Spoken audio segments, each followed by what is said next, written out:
During the American Civil War, at the Battle of Shiloh, there was a young man who was serving as a drummer for a Northern regiment. And whenever the troops were ready to go into battle, the captain instructed this young man to beat the cadence for attack. Well, whenever the troops heard this familiar sound, they stormed up a hill, only to be met by very strong and fierce opposition, so much so that they came to a halt in their progress. At the sight of this, the captain of the troops yelled back to the young man, "Now, play retreat." The young man began to play his drum once again. But what the troops and what the captain heard was not retreat. They heard this young man again beating the cadence to attack. Well, the captain once again yelled to this young man and said, "No, I said retreat." Tears came to the eyes of the young man, and he called back to the captain, and he said, "But attack is all I know." He said, "They never taught me how to retreat, but only to attack." Well, upon hearing the continuous cadence to attack, those soldiers took great courage, and to their surprise, they captured that hill. Friends, whenever we become true children of God, His only orders for us are to move forward, to press on, and to fight with all of our might against the forces of evil. We must face the worst enemy that mankind has ever known, namely the devil. Peter describes this enemy, and he warns us to be self-controlled and be alert.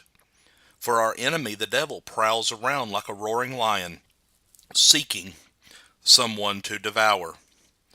And again in Ephesians 6 and verse 11, Paul writes to put on the whole armor of God, that you may be able to stand against the wiles of the devil. Friends, what this means is there is no retreat, that we cannot turn back. But so long as we continue to press forward, so long as we continue to attack, we will be successful. Yes, it may be hard at times. Yes, it may seem that we are being overwhelmed by the foe. But if we stay strong and keep moving forward, we will be successful. When the going gets tough, it can be a temptation to retreat, to go back into our old way of life, because it may have seemed that it wasn't as difficult. The Christian life can be very challenging, but the Lord wants us to continue to attack and never retreat. Jesus had the Apostle John to write to one of the 7 churches of Asia in Revelation 2 and verse 10. He says, "Do not be afraid of what you are about to suffer. I tell you, the devil will put some of you in prison to test you, and you will suffer persecution for 10 days. But be faithful even to the point of death, and I will give you the crown of life." Paul wrote to the church at Corinth in 1 Corinthians 15 and verse 58, and said, "Therefore, my beloved brethren, be ye steadfast, unmovable, always abounding in the work of the Lord, for as much as ye know that your labor is not in vain in the Lord." And then to the churches of Galatia, the Apostle Paul wrote, "Let us not be weary in well-doing, for at the proper time we will reap a harvest, if we do not give up." Galatians 6 and verse 9.